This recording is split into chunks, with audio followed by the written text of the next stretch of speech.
Yes, what's going on, guys? Welcome back to my YouTube channel. I can't remember the last time I uploaded a video, but here we are. It's still just about July. Is it July? Yeah, still July. I don't know if it will be when I upload this, but yeah, July 2025, and here we are. If you don't follow me on Instagram, then there's quite a bit to catch up on, to be honest. But what I'll try and condense it as much as possible and just give you all the most important and interesting bits. Okay, so last year I competed, ended my season in October. Yeah, I believe it's October. So yeah, we're about 10 months into the off season now. During that contest prep, I competed with the BNBF, won my class at the BNBF Midlands, which qualified me for the British finals. I went to the British finals and competed in the heavyweight class and won my class, and then went on to win the overall, which ultimately led to me getting my DFAC Pro card. Now, this was a very, very happy and proud moment. The DFAC Pro card is something which I've been chasing since I've been bodybuilding. I've wanted it so badly, and at points, I thought I was going to get it. I come close when I last competed in 2021, but yeah, it just weren't there. So that was a little bit devastating. But hey, here we are now. Just got to stay consistent and stay persistent, and just keep chasing your goals. So anyway, from there, I went on to do the WNBF, which I think it was a week later. This time I competed in the tour class. I won the tour class. It was a very, very competitive show, really competitive show. That was a tough class, won that, went on to the overall, won the overall, and that led to me getting the WNBF Pro card. I was so happy about it, really, really happy.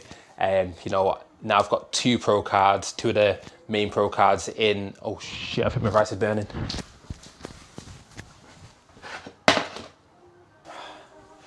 Yeah, burnt the bottom of the rice a little bit. I don't use a rice cooker anymore, I just put it in a pan, and I very rarely do that.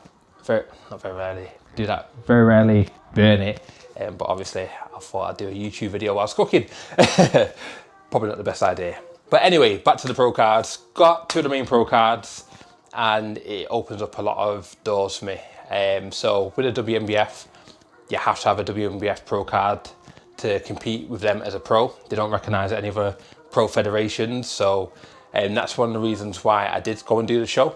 One thing that I will say is that it kind of led to me having to end my season prematurely, because what I didn't know is that once I get the WNBF Pro card, I need to compete with them first before I can do any other federations. Now, I was qualified for the World Finals in Germany with the DFAC.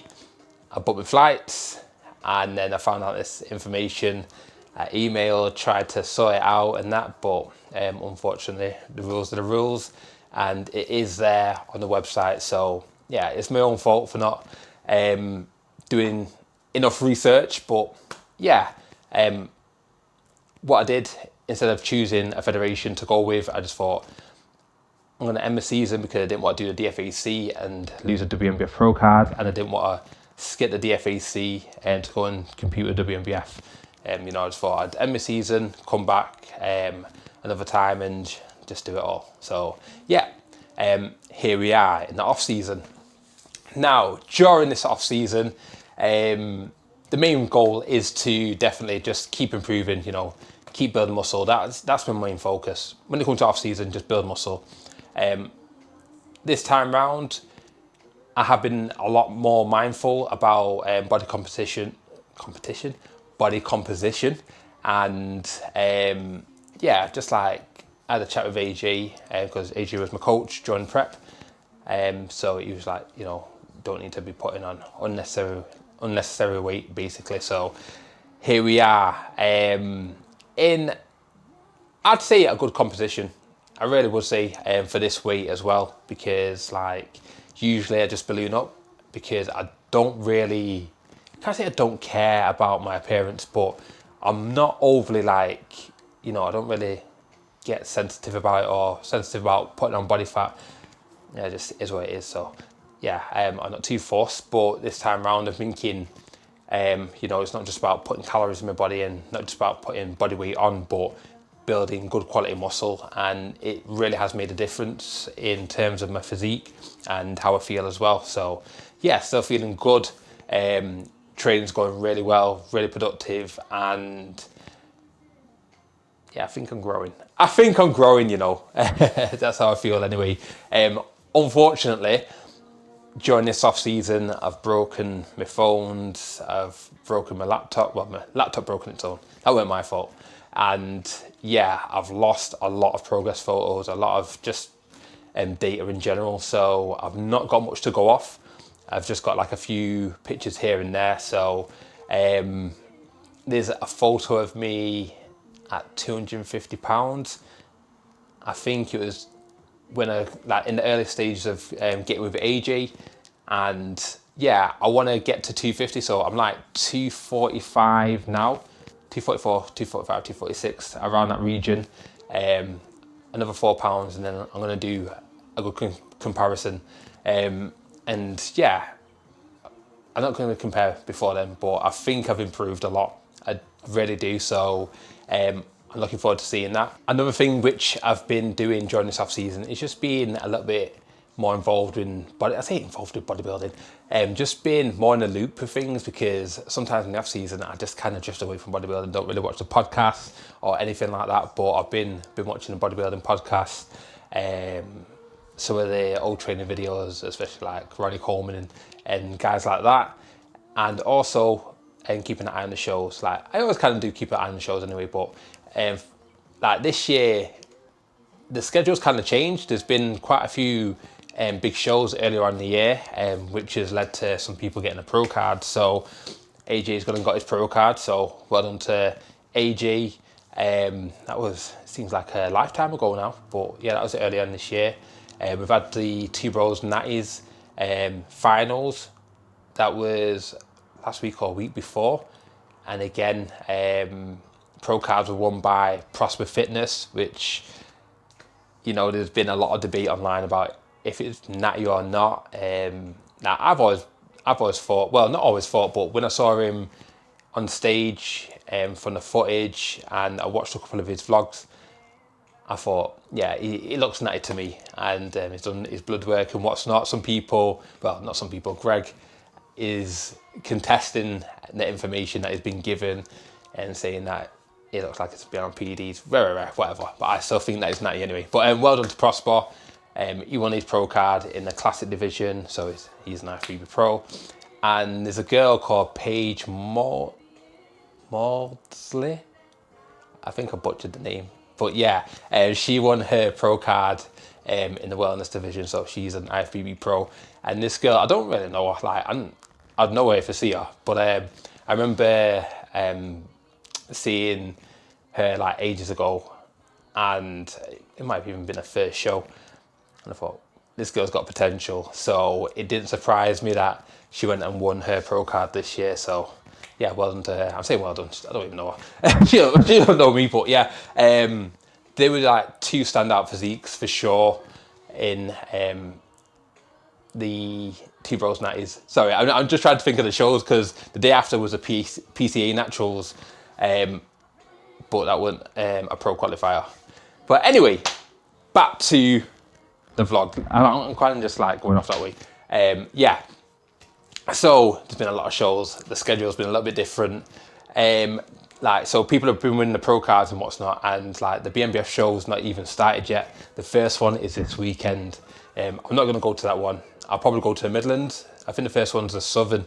But yeah, I'll probably pop down and see the people at the Midlands show, and go from there. I always like to watch the BMBF shows. But yeah, like I said, it's been an early start to the competitive season, and it kind of gives me a bit of a itch to go again. But you know, right now I just feel like I need more time, because I just want to keep developing my physique. I worked it out, like, I first competed in 2014, and over the years that I've been competing, I've like competed like 7 times. not 7 times, competed like for 7 seasons out of the 10 years. Well, this would be the 11th, but yeah, it's a lot of time in the deficit. So if I just give myself a bit more time in the off season, I do believe I can grow even more, fill the gaps, and present a much improved physique when the next step on stage. So yeah, I'm not feeling like I'm in a rush or I need to rush. I do feel like even if I competed next year, you know, I'd be very competitive. Even if I competed last year, I feel like I would have been competitive in the pro ranks. So yeah, it's not the case of I don't feel like I compete, but I just want to be at a position where I want to be, you know what I mean, and not just rush it. So that's the thing at the moment, you know, just trying to hold myself, you know, just keep myself in check basically, and not rush the process, because that's what I've done for years. I was chasing the DFAC Pro card, and you know, in hindsight, I probably would have been better off if I had some years off rather than competing back to back. So yeah, but I enjoyed it, and you know, you live and you learn, and here we are. So, also another thing is I've got a kid on the way. I've got a baby on the way, little baby boy who's due in December. So he's definitely a priority. I did say to someone recently that, you know, if I did feel to compete next year, I'm going to compete regardless, even if I had a little one. That's definitely not a deciding factor. But at the same time, you know, I do need to put a lot of time and energy into making sure that the missus is good, you know, while she's pregnant, good after giving birth, and just being supportive and, you know, playing my role. So yeah, that's definitely a priority. But like I said, yeah, it's I'm not feeling to go next year really. Get a little bit of a itch here and there watching the shows, but it'll more than likely be 2027, and then we'll come back and do a lot of shows. Okay, that's a plan. But that's me rambling on. Let me get to some training footage. So I went and trained at EP, trained legs, and here's how it went.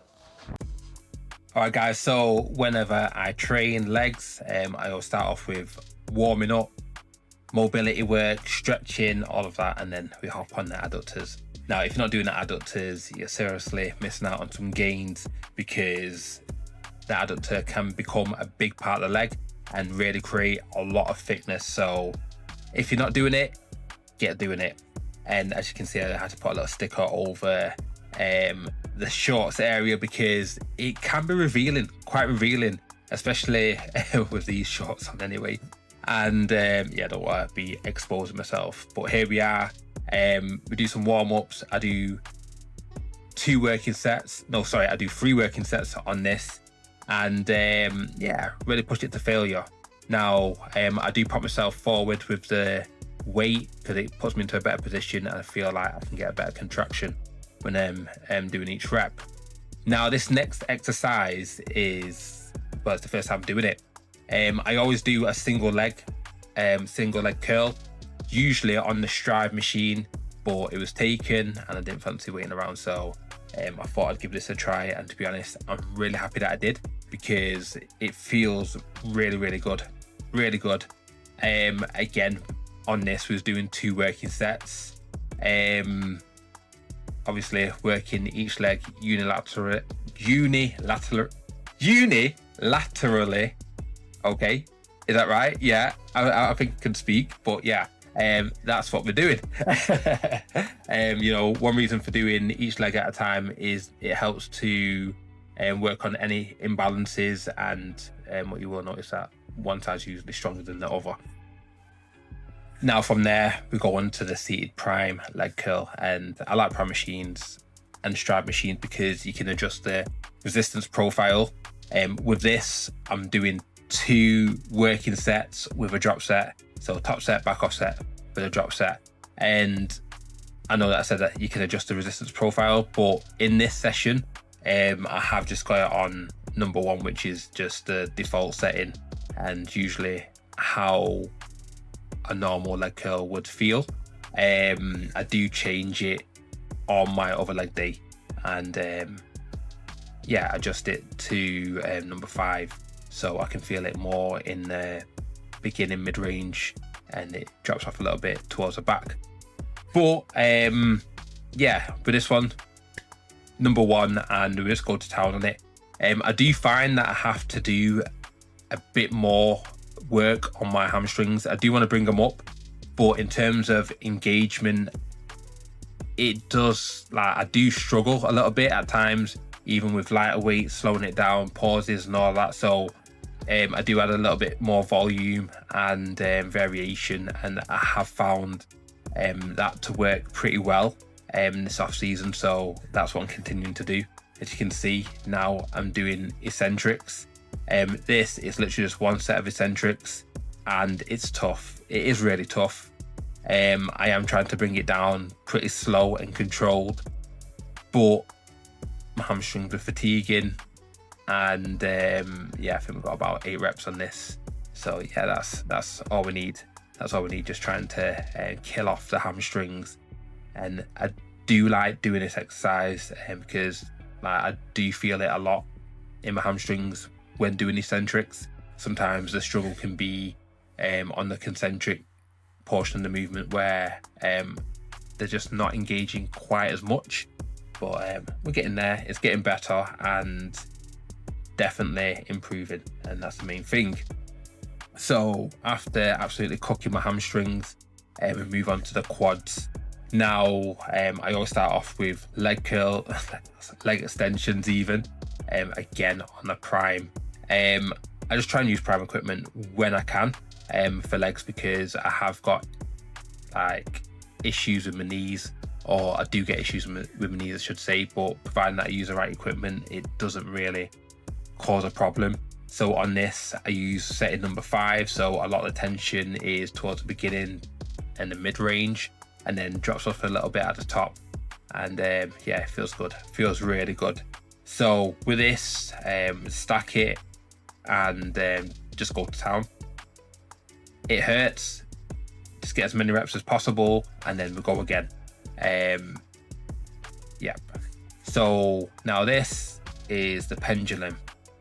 I like this machine, but I'll be honest, I've not got full confidence when using it, because this is the piece of equipment which caused me some issues with my ankle, my left ankle, and that was about a year and a half ago, maybe a touch longer, and still to this day it's not quite right. So went into this is a top set. This is 6 plates, and we're working. Felt a little bit of a struggle, and then I had to just cut it short because I just didn't have the confidence to push through. I can't afford to go to complete failure, not even complete failure. I can't afford to bottom out because the stoppers are just too low, and that's how I injured myself in the past. I think I've done about 6.5 plates at a time, and yeah, it weren't nice. And like I said, still feeling the effects till now. So what we do a back off set, 5 plates, and then just get some more reps in.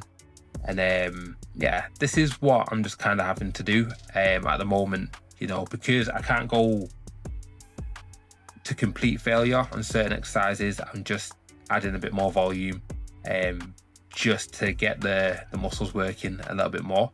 Yeah, so I know some people are a little bit more efficient when it comes to the training, but this is working. I'm able to train consistently, stay in one piece, and grow and improve. So it's working. So I'm just going to continue to keep doing this.